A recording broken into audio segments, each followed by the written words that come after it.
ನಮಸ್ಕಾರ. ಕರ್ನಾಟಕ ಈ ದಿನಕ್ಕೆ ಸ್ವಾಗತ. ನಾನು ಲತಾ ಧರ್ಮರಾಜ್. ಈಗ ಹೆಡ್ಲೈನ್ಸ್. ಜಿಲ್ಲೆಯ ಜನತೆಗೆ ನಿರಾಸೆ ಮೂಡಿಸುವುದಿಲ್ಲ, ಈ ಬಾರಿ ಹೆಚ್ಚಿನ ಅನುದಾನ ಬಿಡುಗಡೆ ಖಚಿತ, ಲೋಕೋಪಯೋಗಿ ಸಚಿವ ಸತೀಶ್ ಜಾರಕಿಹೊಳಿ ಭರವಸೆ.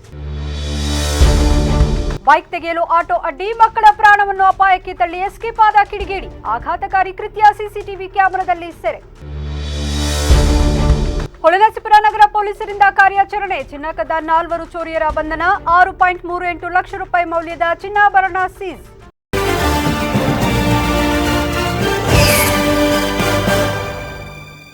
ನಿರಾಸೆ ಮೂಡಿಸುವುದಿಲ್ಲ, ಈ ಬಾರಿ ಜಿಲ್ಲೆಗೆ ಹೆಚ್ಚಿನ ಅನುದಾನವನ್ನ ಶಾಸಕರ ಕೋರಿಕೆ ಮೇರೆಗೆ ಜಿಲ್ಲೆಯ ಸಂಸದರಿಗೆ ಅನುದಾನ ಕೊಡುತ್ತೇವೆ, ಲೋಕೋಪಯೋಗಿ ಸಚಿವ ಸತೀಶ್ ಜಾರಕಿಹೊಳಿ ಹೇಳಿದ್ದಾರೆ. ಹೊಳೆನರಸೀಪುರ ಪಟ್ಟಣದಲ್ಲಿಂದು ನಮ್ಮ ಹಾಸನ ಜಿಲ್ಲೆಯಲ್ಲಿ ರಾಜಕೀಯ ಬೆಳವಣಿಗೆಯಲ್ಲಿ ಬದಲಾವಣೆ ಕಂಡಿದ್ದು ನಿಜ, ಆದರೆ ಜಿಲ್ಲೆಯ ಅಭಿವೃದ್ಧಿ ವಿಚಾರದಲ್ಲಿ ನಿಮ್ಮ ಪಕ್ಷ ಹಿನ್ನಡೆಯಾಗುತ್ತಿದೆ, ಜನ ತಾವಾಗಿ ಬದಲಾವಣೆ ಬಯಸುತ್ತಿದ್ದಾರೆ ಎಂದು ಪತ್ರಕರ್ತರ ಪ್ರಶ್ನೆಗೆ ಪ್ರತಿಕ್ರಿಯಿಸಿದ ಸಚಿವರು, ಸುಮಾರು 10,000 ಕೋಟಿ ಅನುದಾನವನ್ನ ನಮ್ಮ ಸರ್ಕಾರ ಈಗಾಗಲೇ ನೀಡಿದೆ. ಮುಂದಿನ ದಿನಗಳಲ್ಲಿ ಸ್ಥಳ ಪರಿಶೀಲನೆ ನಡೆಸಿ ರಸ್ತೆ ಕಾಮಗಾರಿಗಳನ್ನು ಮಾಡಲು ಅನುದಾನ ಬಿಡುಗಡೆ ಮಾಡುತ್ತೇವೆ ಎಂದರು. ಇನ್ನು ಚಿನ್ನಸ್ವಾಮಿ ಸ್ಟೇಡಿಯಂನಲ್ಲಿ ಕಾಲ್ತುಳಿತ ಪ್ರಕರಣ ಸಂಬಂಧ ಪ್ರತಿಕ್ರಿಯಿಸಿದ ಸಚಿವರು, ಪೊಲೀಸ್ ಇಲಾಖೆಯಲ್ಲೂ ವೈಫಲ್ಯಗಳಿವೆ, ಮುಂಚೆಯೇ ಮುಖ್ಯಮಂತ್ರಿಗಳಿಗೆ ಹೇಳಬೇಕಿತ್ತು, ಯಾಕೆ ಹೇಳಿಲ್ಲ? ಇದು ಪೊಲೀಸರ ಮೇಲೆ ಬಂದ ಪ್ರಶ್ನೆ. ಸ್ಟೇಡಿಯಂಗೆ ಹೋಗುವ ಮುಂಚೆ ಡೆತ್ ಆಗಿದ್ರೆ ಸಿಎಂಗೆ ಸರ್ಕಾರಕ್ಕೆ ಹೇಳಬೇಕಾದ ಡ್ಯೂಟಿ ಯಾರದ್ದು? ಅದು ಪೊಲೀಸರ ಜವಾಬ್ದಾರಿ. ಇದರ ಬಗ್ಗೆ ಸಿಐಡಿ ಸಿಒಡಿ ತನಿಖೆಗೆ ವರದಿ ಬರಬೇಕು, ವರದಿ ಬಾರದೆ ಈಗಲೇ ಏನೂ ಹೇಳಲು ಆಗಲ್ಲ ಎಂದರು. ನಮ್ಮ ಕಡೆ ಪರ್ಮಿಷನ್ ಕೊಟ್ಟವರು ಬೇಡಾದ್ರು ಯಾಕೆ ಹೋದ್ರು, ಸುಮಾರು ಕನ್ಫ್ಯೂಷನ್ ಇದೆ. ಈಗ ನಾ ಇಲ್ಲಿ ಹಾಸನಲ್ಲಿ ಹೇಳಲಿಕ್ಕಾಗಲ್ಲ, ಸೊ ವೇಟ್ ಮಾಡಬೇಕು. ಈಗ ಹೆಂಗಾರು ಸಿಐಡಿ ತನಿಖೆ ಆಗ್ತಾ ಇದೆ, ಇನ್ನೊಂದು ಕಡೆ ಜಿಲ್ಲಾಧಿಕಾರಿ ತನಿಖೆ ಮಾಡ್ತಾರೆ, ಆಗಲಿ ಆದಮೇಲೆ ಅದಕ್ಕೆ ಪರಿಹಾರ. ಇನ್ನೊಂದೇನೆಂದರೆ ಪೊಲೀಸ್ ಅಧಿಕಾರಿಗಳನ್ನ ತಲೆದಂಡ ಮಾಡಿದ್ರು ಅನ್ನೋದೊಂದು. ಇಲ್ಲ, ಅಲ್ಲೂ ಲ್ಯಾಪ್ಸಸ್ ಇದೆ, ಇಲ್ಲ ಅಂತ ಹೇಳಲಿಕ್ಕಾಗಲ್ಲ. ಅಲ್ಲೂ ಪೊಲೀಸ್ ಇಲಾಖೆಯಲ್ಲಿ ಕೂಡ ಲ್ಯಾಪ್ಸಸ್ ಇದೆ. ಸಮಸ್ಯೆ ಅಂದರೆ ಮುಂಚಿನ ತೀರ್ಪು ಬಂದ್ರೆ CM ಅವ್ರಿಗೆ ಹೇಳಬೇಕಾಗಿತ್ತು, ಯಾಕೆ ಹೇಳಿಲ್ಲ? ಪೊಲೀಸ್ ಬ್ಯಾಂಕ್ ಬಂದದ್ದು ಪ್ರಶ್ನೆ. ಅಲ್ಲಿ ಸ್ಟೇಡಿಯಂಗೆ ಹೋಗಿದ್ದ ಮುಂಚೆ ಡೆತ್ ಆಗಿದ್ರೆ ಡ್ಯೂಟಿ ಆದ್ರೆ ಹೇಳಬೇಕಾದ್ದು CMಗೆ, ಸರ್ಕಾರಕ್ಕೆ, ಪೊಲೀಸರು.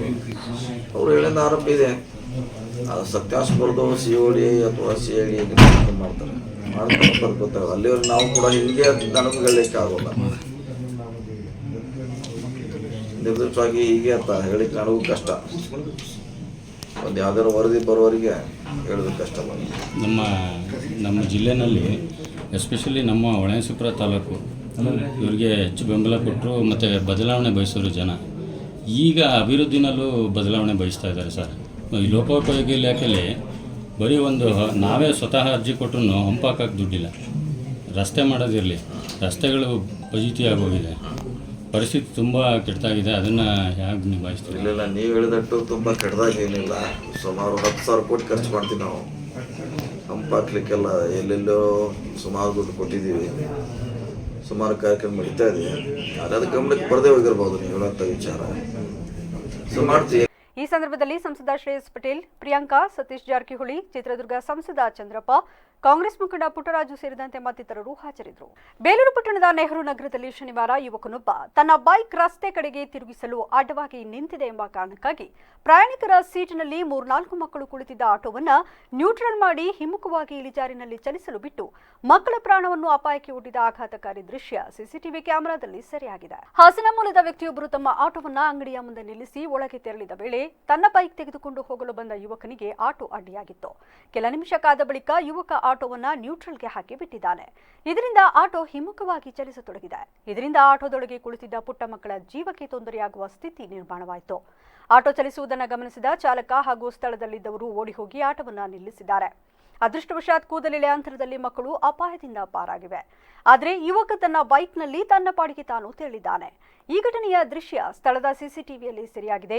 ಬೇಲೂರು ಪೊಲೀಸ್ ಠಾಣೆ ವ್ಯಾಪ್ತಿಯಲ್ಲಿ ನಡೆದ ಈ ಘಟನೆಯ ಬಗ್ಗೆ ತನಿಖೆ ನಡೆಸಿದ ಪೊಲೀಸರು ಈ ಕೃತ್ಯ ಎಸಗಿದ ಬರವಳ್ಳಿ ಗ್ರಾಮದ ಯುವಕನನ್ನ ಠಾಣೆಗೆ ಕರೆಸಿ ಎಚ್ಚರಿಕೆ ನೀಡಿ ಕಳುಹಿಸಿದ್ದಾರೆ.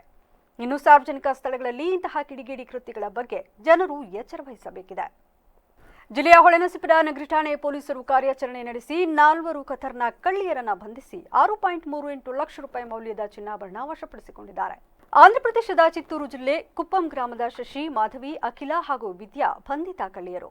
4 ಒಂದೇ ಗ್ರಾಮದವರಾಗಿದ್ದು ಕಳ್ಳತನವನ್ನೇ ಫ್ಯಾಷನ್ ಮಾಡಿಕೊಂಡಿದ್ರು. ಬಂಧಿತ ಶಶಿ ಹಾಗೂ ವಿದ್ಯಾ ವಿರುದ್ಧ ಬೆಂಗಳೂರಿನ ಪೊಲೀಸ್ ಠಾಣೆಯಲ್ಲಿ ಕಳ್ಳತನ ಪ್ರಕರಣಗಳು ದಾಖಲಾಗಿವೆ. ಇನ್ನು ಮಾಧವಿ ಹಾಗೂ ಅಖಿಲ ಮೊದಲ ಪ್ರಕರಣದಲ್ಲೇ ಬಂಧನವಾಗಿದ್ದಾರೆ. ಶಶಿ ಗಾರ್ಮೆಂಟ್ಸ್ ಉದ್ಯೋಗಿಯಾಗಿದ್ದು ಉಳಿದ 3 ಕ್ರಷರ್ಗಳಲ್ಲಿ ಕಲ್ಲು ಹೊಡೆಯುವ ಕೆಲಸ ಮಾಡಿಕೊಂಡಿದ್ದಾರೆ.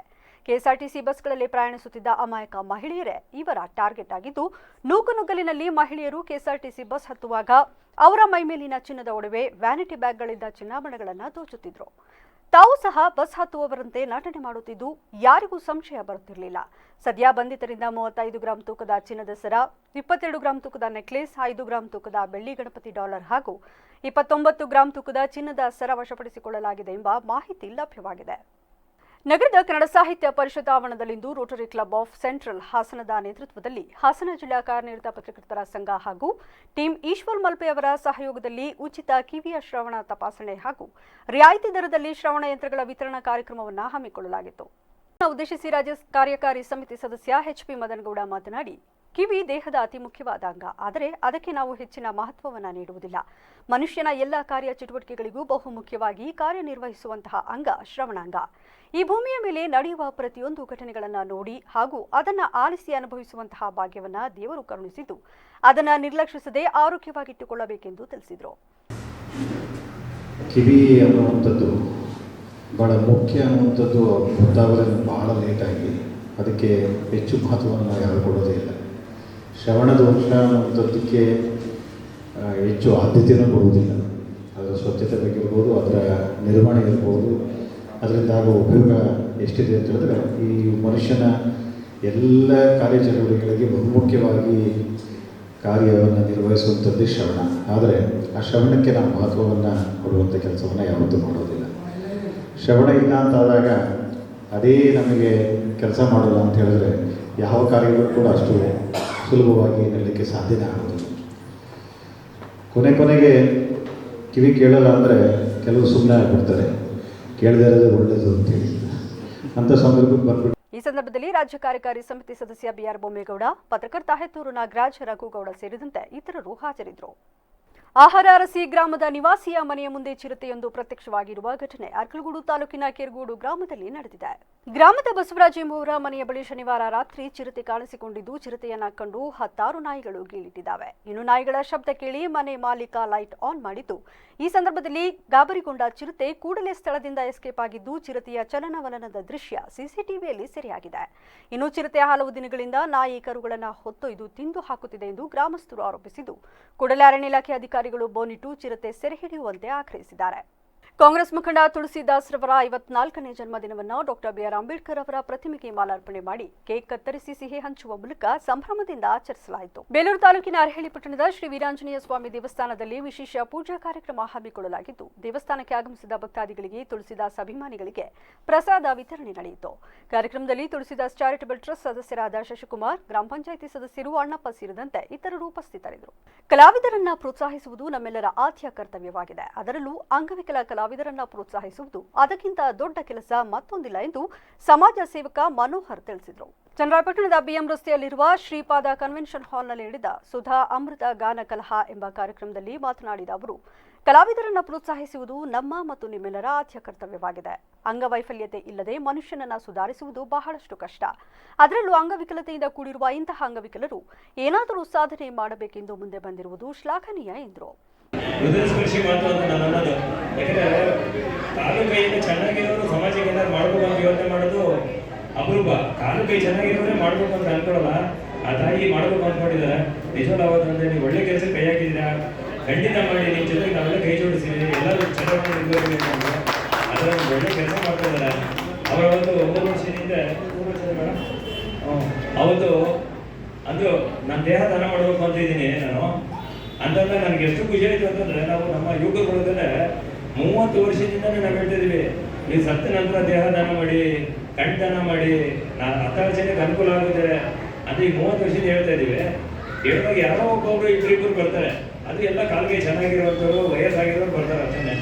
ಸುಧಾ ಮೇಡಮ್ ಅವತ್ತಂದ್ರೆ ಹೇಳ್ದಂಗೆ ಆಗ ನಾನು ದೇಹ ದಾನ ಮಾಡ್ತೀನಿ ಸರ್, ಎಲ್ಲಿ ಮಾಡಬೇಕು ಏನು ಮಾಡಬೇಕು ಅಂತ ತಕ್ಷಣದಲ್ಲೇ ಅವ್ರನ್ನ ಆರ್ಥಿಕ ಧರ್ಮಸ್ಥಳ ಇದರಲ್ಲೇ ಅವರು ದೇಹದಾನ ಮಾಡಿದ್ದಾರೆ. ಹಾಗಾಗಿ ಅವ್ರಿಗೊಂದು ಚಪ್ಪಾಳೆ ಹಾಕ್ಬೋದು. ಈ ಸಂದರ್ಭದಲ್ಲಿ ಶಾಸಕ ಸಿಎನ್ ಬಾಲಕೃಷ್ಣ, ಗಾಯಕಿ ಸುಧಾ, ಸಮಾಜ ಸೇವಕ ಗಂಗಾಧರ್ ಸೇರಿದಂತೆ ಇತರರು ಹಾಜರಿದ್ದರು. ನನ್ನ ಕ್ಷೇತ್ರದ ಅಭಿವೃದ್ಧಿಗೆ ಹಗಲು ರಾತ್ರಿ ಎನ್ನದೇ ಶ್ರಮಿಸುತ್ತಿದ್ದೇನೆ. ನಾನು ಮಾಡಿದ ಕೆಲಸ ಕಾರ್ಯಗಳ ಸಾಧನೆಯೇ ನನ್ನ ಬಗ್ಗೆ ಟೀಕೆ ಟಿಪ್ಪಣಿ ಮಾಡುವವರಿಗೆ ಉತ್ತರವಾಗಲಿದೆ ಎಂದು ಶಾಸಕ ಪಿಎಂ ನರೇಂದ್ರ ಸ್ವಾಮಿ ಹೇಳಿದ್ದಾರೆ. ಮಳವಳ್ಳಿ ತಾಲೂಕಿನ ವಿವಿಧ ಗ್ರಾಮಗಳಲ್ಲಿ ಎಸ್ಟಿಟಿಪಿ ಯೋಜನೆ ಅಡಿಯಲ್ಲಿ ಮಂಜೂರಾಗಿದ್ದ ಸುಮಾರು 5 ಕೋಟಿ ರೂಪಾಯಿ ಹೆಚ್ಚು ವೆಚ್ಚದ ಪರಿಶಿಷ್ಟ ಜಾತಿ ಕಾಲೋನಿಯ ರಸ್ತೆ ಅಭಿವೃದ್ಧಿ ಕಾಮಗಾರಿ ಮತ್ತು ಗ್ರಾಮಗಳ ರಸ್ತೆ ಸಂಪರ್ಕ ಕಾಮಗಾರಿಗಳಿಗೆ ಗುದ್ದಲಿ ಪೂಜೆ ನೆರವೇರಿಸಿ ಮಾತನಾಡಿದ ಅವರು, ಕ್ಷೇತ್ರದ ಸರ್ವಾಂಗೀಣ ಅಭಿವೃದ್ಧಿಗೆ ಒಂದು ನೀಲಿನಕ್ಷೆಯನ್ನು ತಯಾರು ಮಾಡಿಕೊಂಡು ಜನರಿಗೆ ಮೂಲಭೂತ ಸೌಕರ್ಯಗಳನ್ನು ಒದಗಿಸಿಕೊಡುವ ಜವಾಬ್ದಾರಿ ನನ್ನ ಮೇಲಿದ್ದು, ಅದರ ಸಲುವಾಗಿ ನಾನು ಕಾರ್ಯನಿರ್ವಹಿಸುತ್ತಿದ್ದೇನೆ. ನನ್ನ ವಿರುದ್ಧ ಇಲ್ಲಸಲ್ಲದ ಆಪಾದನೆಗಳನ್ನು ಮಾಡುತ್ತಾ ಟೀಕೆ ಟಿಪ್ಪಣಿಗಳನ್ನು ಮಾಡುವವರಿಗೆ ನನ್ನ ಕ್ಷೇತ್ರದ ಅಭಿವೃದ್ಧಿ ಕೆಲಸಗಳು ಉತ್ತರವಾಗಲಿದೆ ಎಂದರು. ಮಳವಳ್ಳಿ ಪಟ್ಟಣದ ಒಂದು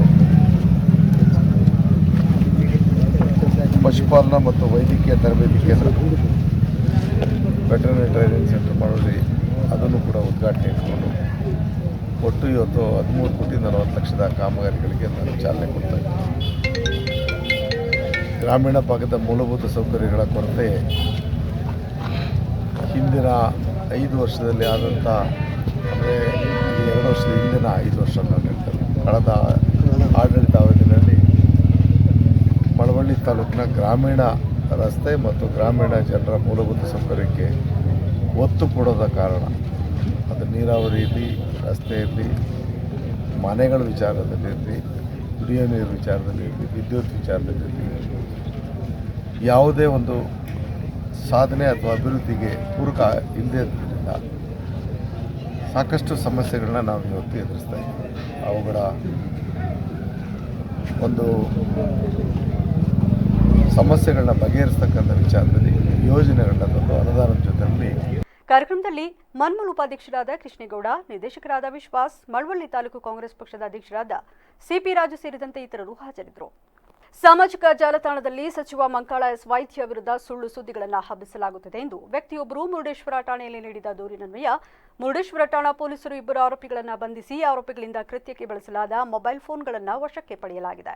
ಭಟ್ಕಳಕ್ಕೆ ಬದಲಾವಣೆ ಎಂಬ ಫೇಸ್ಬುಕ್ ಪೇಜ್ ಮೂಲಕ ಆರೋಪಿಗಳು ಸಚಿವರ ವಿರುದ್ಧ 1 ನಿಮಿಷದ 29 ಸೆಕೆಂಡ್ ಅವಧಿಯ ವಿಡಿಯೋವನ್ನು ಹರಿಬಿಟ್ಟು ಸಚಿವರಿಗೆ ಮುಜುಗರ ಉಂಟು ಮಾಡಿದ್ದು, ವಿಡಿಯೋ ಹಂಚಿಕೆ ಮಾಡಿದ ಖಾತೆದಾರರ ವಿರುದ್ಧ ತೆರ್ನಮಕ್ಕಿಯ ಸುಬ್ರಾಯ ನಾಯಕ್ ಜೂನ್ 6ರಂದು ಮುರುಡೇಶ್ವರ ಠಾಣೆಯಲ್ಲಿ ದೂರು ದಾಖಲಿಸಿದ್ದು, ಈ ಸಂಬಂಧ ನಾಗರಾಜ್ ಮಾದೇವ ನಾಯ್ಕ, ಭಾಸ್ಕರ, ನಾರಾಯಣ ದೇವಾಡಿಗೆ ಎಂಬ ಆರೋಪಿಗಳನ್ನು ಬಂಧಿಸಿ ವಿಚಾರಣೆ ನಡೆಸುತ್ತಿದ್ದಾರೆ. ಮಳವಳ್ಳಿ ತಾಲೂಕಿನ ಗ್ರಾಮೀಣ ಪ್ರದೇಶದ ರಸ್ತೆ ಅಭಿವೃದ್ಧಿ, ಮೂಲಭೂತ ಸೌಕರ್ಯಗಳ ಬಗ್ಗೆ ಒತ್ತು ಕೊಡದ ಹಿಂದಿನ ಆಡಳಿತ ಮನಗಂಡು ಭಾನುವಾರ 13,40,00,000 ಕಾಮಗಾರಿ ಚಾಲನೆ ನೀಡುತ್ತಿದ್ದೇನೆ ಎಂದು ಪರಿಸರ ಮಾಲಿನ್ಯ ನಿಯಂತ್ರಣ ಮಂಡಳಿ ಅಧ್ಯಕ್ಷ ಹಾಗೂ ಶಾಸಕ ನರೇಂದ್ರ ಸ್ವಾಮಿ ತಿಳಿಸಿದ್ದಾರೆ. ಮಳವಳ್ಳಿ ತಾಲೂಕಿನ ರಾಗಿಬೊಮ್ಮನಹಳ್ಳಿ, ಮಳವಳ್ಳಿ ಪಟ್ಟಣದ ವಡರ ಕಾಲೋನಿ ಹಾಗೂ ತಳಗವಾದಿ ಗ್ರಾಮ ಸೇರಿದಂತೆ ಹಲವು ಗ್ರಾಮದ ಗುದ್ದಲಿ ಪೂಜೆ ನೆರವೇರಿಸಿ ಮಾತನಾಡಿದ ಅವರು, ಮೂಲಭೂತ ಸೌಕರ್ಯ ಕೊರತೆಯಿಂದ ಜನರು ಸಂಕಷ್ಟಕ್ಕೆ ಒಳಗಾಗಿದ್ದು, ಹಂತ ಹಂತವಾಗಿ ಅನುದಾನಗಳನ್ನು ರಸ್ತೆ ಅಭಿವೃದ್ಧಿಪಡಿಸುತ್ತೇನೆ ಎಂದರು. ಇವತ್ತು ಬೆಳಗಿನಿಂದ ಬೆಳಗಾವಿ ಪಂಚಾಯತಿ, ಕಾಟಳ್ಳಿ ಪಂಚಾಯತಿ, ಲಿಂಗಘಟ್ಟ ಪಂಚಾಯತಿ ಮತ್ತು ನಮ್ಮ ಟಿಕೆಹಳ್ಳಿ ಪಂಚಾಯತಿಯ ಹಲವಾರು ಗ್ರಾಮಗಳಲ್ಲಿ ಗುದ್ದಲಿ ಪೂಜೆ ಮಾಡಿಕೊಂಡು ಇನ್ನೂ DL ಮತ್ತು ಅಕ್ಸಂಪುರ, ಹೊಸೂರು, ಕೆತ್ತಂಬಾಡಿ, ಹಾಡ್ಲಿ ಈ ಪಂಚಾಯತಿಗಳು ಕಾಮಗಾರಿಗಳನ್ನ ಈಗ ಗುದ್ದಲಿ ಪೂಜೆ ಮಾಡ್ತಾಯಿದೆ. ಒಟ್ಟಾರೆ ಅತಿ ಹೆಚ್ಚು SCP TSPU ಮತ್ತು ಗ್ರಾಮಗಳ ಸಂಪರ್ಕ ರಸ್ತೆ ಇವುಗಳು ಆಯ್ದ ವಿಚಾರಗಳಾಗಿವೆ. ಇನ್ನು ಮುಂದಿನ ದಿನ ತುಂಬ ಟೆಂಡರಾಗಿರ್ತಕ್ಕಂಥ ಕಾಮಗಾರಿಗಳಿದೆ, ಅದ್ರ ಜೊತೆಗೆ ಬರ್ತೀನಿ. ಸರ್ವಾಂಗೀಣ ಅಭಿವೃದ್ಧಿಗೆ ಒಂದು ನೀಲನಕ್ಷೆ ತಯಾರು ಮಾಡಿಕೊಂಡು ಮೂಲಭೂತ ಸೌಕರ್ಯಗಳನ್ನ ಜನರಿಗೆ ನೀಡತಕ್ಕಂಥ ಜವಾಬ್ದಾರಿ ನನ್ನ ಕಾರ್ಯಕ್ರಮಗಳಿದ್ದಾವೆ. ಈ ವೇಳೆ ಬ್ಲಾಕ್ ಕಾಂಗ್ರೆಸ್ ಅಧ್ಯಕ್ಷ ಸಿಪಿ ರಾಜು, ಮನ್ಮೂಲ್ ನಿರ್ದೇಶಕ ವಿಶ್ವಾಸ್, ಪುರಸಭೆ ನಾಮಿನಿ ಸದಸ್ಯ ಆನಂದ್ ಕುಮಾರ್, ಮಲ್ಲಣ್ಣ, ದಿಲೀಪ್ ಕುಮಾರ್ ಸೇರಿದಂತೆ ಹಲವರು ಉಪಸ್ಥಿತರಿದ್ದರು. ಕೊಪ್ಪಳ ಜಿಲ್ಲೆಯ ಕುಕನೂರು ತಾಲೂಕು ಮನ್ನಾಪುರ ಗ್ರಾಮದಲ್ಲಿ ಡಾಕ್ಟರ್ BR ಅಂಬೇಡ್ಕರ್ ಜಯಂತಿ ಕಾರ್ಯಕ್ರಮವನ್ನು ಭಾನುವಾರ ಆಚರಿಸಲಾಯಿತು. ಕಾರ್ಯಕ್ರಮವನ್ನು ಕುರಿತು ನಿವೃತ್ತ ಉಪನ್ಯಾಸಕ RP ರಾಜೂರ ಮಾತನಾಡಿ, ಜಗತ್ತಿನಲ್ಲಿ ಪಥ್ಯ ಶಿಕ್ಷಣಕ್ಕಾಗಿ ದುಡಿದ ಮಡದಿ ರಾಮಭಾಯಿ, ಅಂತಹ ಮಹಿಳೆಯರು ಭಾರತದಲ್ಲಿರಬೇಕು, ಅಂತಹವರನ್ನ ನೆನೆಯಲು ಇಂದಿನ ಯುವ ಪೀಳಿಗೆ ಮುಂದಾಗಬೇಕು ಎಂದರು. ಈ ಊರಿನ ಗ್ರಾಮಸ್ಥರಿಗೆ ನಾನು ಶಿರವಾಗಿ ಶರಣ ಮಾಡುವಂದ್ರೇನು, ಯಾವ ಜನಗಳು ಅಂಬೇಡ್ಕರ ಮತ್ತು ಇನ್ನಿತರ ಮೂರ್ತಿಗಳಿಗೆ ಅಪಮಾನ ಮಾಡತಕ್ಕಂಥ ಈ ಲೋಕದಲ್ಲಿ ಸ್ವತಃ ಅಂಬೇಡ್ಕರ ಮೂರ್ತಿಯನ್ನು ಕೂಡಿಸಿ ಅದನ್ನು ಪ್ರತಿಷ್ಠಾಪನೆ ಮಾಡಿ ಉದ್ಘಾಟನೆ ಮಾಡಿದ ಕೀರ್ತಿ ಈ ಊರಿನ ಗ್ರಾಮಸ್ಥರಲ್ಲ, ನಿಮಗೆ ಶರಣು ಶರಣು ಶರಣಾರ್ಥಿಗಳು. ಯಾರೋ ಕೊಡಿಸಿಲ್ಲ, ಈ ಊರ ಕೊಡಿಸ್ಯಾರ, ಹಿರಿಯರು ಕೊಡಿಸ್ಯಾರ, ದುಡ್ಡು ಕೊಟ್ಟಾರ. ಇದು ಭಾವೈಕ್ಯತೆ. ಭಾವೈಕ್ಯತೆ ಅಂದ್ರೆ ಏನಾದ್ರು ಒಂದು ಡೆಫಿನೇಷನ್ ಬರ್ತದೆ. ಭಾವೈಕ್ಯತೆ ಅಂದ್ರೆ ಒಂದು ಡೆಫಿನೇಷನ್ ಇದೆ, ಅದಕ್ಕೆ that is A wonderful definition. ತನ್ನ ಧರ್ಮವನ್ನು ಯಥಾವತ್ತವಾಗಿ ಅರ್ಥ ಮಾಡಿಕೊಂಡು ಅದರ ಮೂಲ ಗ್ರಂಥವನ್ನು ಅಧ್ಯಯನ ಮಾಡಿ ಅದರಂತೆ ತಾನು ನಡೆದು ಮತ್ತೊಂದು ಧರ್ಮದ ಸಿದ್ಧಾಂತವನ್ನು, ತತ್ವವನ್ನು, ನಿಯಮವನ್ನು, ನೀತಿಯನ್ನು ಯಥಾವತ್ತಾಗಿ ಅದನ್ನ ಗೌರವಿಸುವುದೇ. ಈ ವೇಳೆ ಡಾಕ್ಟರ್ ಮಹಾದೇವ ಸ್ವಾಮೀಜಿ, ಪಿಎಸ್ಐ ಪ್ರವೀಣ್ ಬೀಳಗಿ, ವಕೀಲರಾದ ಮಾಂತೇಶ ಬುದಗುಪ್ಪ, ಬಾಪುಗೌಡ ಬೀಳಗಿ ಸೇರಿದಂತೆ ಇತರರು ಹಾಜರಿದ್ದರು. ಬೆಂಗಳೂರಿನಲ್ಲಿ ಆರ್ಸಿಬಿ ಸಂಭ್ರಮಾಚರಣೆ ವೇಳೆ ಕಾಲ್ತುಳಿತದಲ್ಲಿ 11 ಜನ ಮೃತಪಟ್ಟ ಘಟನೆ ಕುರಿತು ಕೂಡಲಸಂಗಮದ ಶ್ರೀ ಜಯಮೃತ್ಯುಂಜಯ ಸ್ವಾಮೀಜಿ ಕಂಬನಿ ಮಿಡಿದಿದ್ದಾರೆ. ಕಲಬುರಗಿಯಲ್ಲಿ ಶನಿವಾರ ಮಾತನಾಡಿದ ಅವರು, ಕ್ರೀಡಾಪಟುಗಳ ಬಗ್ಗೆ, ನಟರ ಬಗ್ಗೆ, ರಾಜಕಾರಣಿಗಳ ಬಗ್ಗೆ ಅಭಿಮಾನವಿರಲಿ, ಆದರೆ ಅಂಧಾಭಿಮಾನ ಬೇಡ. ಈ ಹಿಂದೆ ಮಹಾರಾಷ್ಟ್ರದಲ್ಲಿ ಎಂಐ ತಂಡ ಗೆದ್ದಿದ್ದಾಗ ಮುಂಬೈ ಪೊಲೀಸರು ಅಭೂತಪೂರ್ವ ಬಂದೋಬಸ್ತ್ ಕೈಗೊಂಡಿದ್ರು. ಆದರೆ ನಮ್ಮ ಸರ್ಕಾರ ಭದ್ರತೆ ನೀಡುವಲ್ಲಿ ಎಡವಿದೆ ಎಂದು ಆಕ್ರೋಶ ವ್ಯಕ್ತಪಡಿಸಿದರು. ಸಾಮಾಜಿಕ ಜಾಲತಾಣದ ಮೂಲಕವಾಗಿ ಸಮೂಹ ಸನ್ನೆಗೆ ನಮ್ಮ ಯುವಜನಾಂಗ ಒಳಪಟ್ಟು ಅಂಧಾಭಿಮಾನಾಗಿ ಮಾರ್ಪಟ್ಟು ಇಂಥ ಘಟನೆಗಳಿಗೆ ಇವತ್ತು ಕಾರಣವಾಗ್ತದೆ. ಅದಾಗಬಾರ್ದು. ಇವತ್ತು ದಕ್ಷಿಣ ಭಾರತ ಒಳಗಡೆ ಯಾರು ಚಲನಚಿತ್ರ ನಟರ ಮೇಲೆ ಅಭಿಮಾನ ಇದ್ದಂಥದ್ದು ಏನಾದರೂ ಅಕಾಲಿಕ ಮೃತ್ಯುವಾದಾಗ ಆತ್ಮಹತ್ಯೆ ಮಾಡ್ತಾರೆ ಅಂತ ಅನೇಕ ಘಟನೆ ನಾವು ಕಾಣ್ತೀವಿ. ಅಂಥದ್ದು ಅಂಧಾಭಿಮಾನವನ್ನು ಯಾರಿಟ್ಟು ಅವ್ರ ಬಗ್ಗೆ ಅಭಿಮಾನ ಇರಲಿ. ನಮ್ಮ ನಾಡನ್ನು ಸಾಂಸ್ಕೃತಿಕವಾಗಿ ಕ್ರೀಡೆಯ ಮೂಲಕವಾಗಿ ಶ್ರೀಮಂತಗೊಳಿಸುವಂಥ ಕ್ರೀಡಾಪಟುಗಳ ಬಗ್ಗೆ, ಕಲಾವಿದರ ಬಗ್ಗೆ ಗೌರವ ಇರಲಿ, ಅಭಿಮಾನ ಇರಲಿ. ಆದರೆ ಅವರೇ ನಮ್ಮ ರಿಯಲ್ ನಾಯಕರು. ನಮ್ಮ ರಿಯಲ್ ನಾಯಕರು ಯಾರಪ್ಪ ಅಂದರೆ ಅನ್ನ ಕೊಡುವಂಥ ಅನ್ನದಾತ, ದೇಶಕ್ಕಾಗಿರುವಂಥ ಸೈನಿಕ, ನಮಗೆ ತಿದ್ದಿ ಬುದ್ಧಿ ಇಡುವಂಥ ಶಿಕ್ಷಕರು. ಅವರು ಕಲಿಸಿದ ಮೇಲೆ ನಾವು ಒಳ್ಳೆ ಕ್ರೀಡಾಪಟುಗಳಾಗ್ತೀವಿ, ಒಳ್ಳೆ ಚಲನಚಿತ್ರ ಆಗ್ತೀವಿ. ಆ ಕಾರಣಕ್ಕೆ ಅಂಧಾಭಿಮಾನಕ್ಕೆ ಒಳಪಟ್ಟು ಜೀವವನ್ನು ಕಳ್ಕೊಳ್ಳೋ ಪ್ರಯತ್ನವನ್ನು ಯಾರು ಸಹ ಮಾಡಬಾರ್ದು. ಇಂಥ ಘಟನೆ ಆಗಿದ್ದು ಇಡೀ ನಮ್ಮ ಕರ್ನಾಟಕದ ಪ್ರಜ್ಞಾವಂತಿಕೆಗೆ ಒಂದು ರೀತಿಯಾಗಿರ್ತಕ್ಕಂಥ. ಈಗ ಮತ್ತೊಮ್ಮೆ ಹೆಡ್ಲೈನ್ಸ್. ಜಿಲ್ಲೆಯ ಜನತೆಗೆ ನಿರಾಸೆ ಮೂಡಿಸುವುದಿಲ್ಲ, ಈ ಬಾರಿ ಹೆಚ್ಚಿನ ಅನುದಾನ ಬಿಡುಗಡೆ ಖಚಿತ, ಲೋಕೋಪಯೋಗಿ ಸಚಿವ ಸತೀಶ್ ಜಾರಕಿಹೊಳಿ ಭರವಸೆ. ಬೈಕ್ ತೆಗೆಯಲು ಆಟೋ ಅಡ್ಡಿ, ಮಕ್ಕಳ ಪ್ರಾಣವನ್ನು ಅಪಾಯಕ್ಕೆ ತಳ್ಳಿ ಎಸ್ಕೇಪ್ ಆದ ಕಿಡಿಗೇಡಿ, ಆಘಾತಕಾರಿ ಕೃತ್ಯ ಸಿಸಿಟಿವಿ ಕ್ಯಾಮೆರಾದಲ್ಲಿ ಸೆರೆ. ಹೊಳೆನರಸೀಪುರ ನಗರ ಪೊಲೀಸರಿಂದ ಕಾರ್ಯಾಚರಣೆ, ಚಿನ್ನ ಕದ್ದ 4 ಚೋರಿಯರ ಬಂಧನ, 6.38 ಲಕ್ಷ ರೂಪಾಯಿ ಮೌಲ್ಯದ ಚಿನ್ನಾಭರಣ ಸೀಸ್. ಇದಾಗಿತ್ತು ಇಲ್ಲಿವರೆಗಿನ ನ್ಯೂಸ್ ಅಪ್ಡೇಟ್ಸ್. ನಿರಂತರ ಸುದ್ದಿಗಾಗಿ ನೋಡ್ತಾ ಇರಿ ವಿವಿಸಿ ನ್ಯೂಸ್. ಇದು ಜನರ ಧ್ವನಿ, ಸತ್ಯದ ಕಡೆ ನಮ್ಮ ನಡೆ.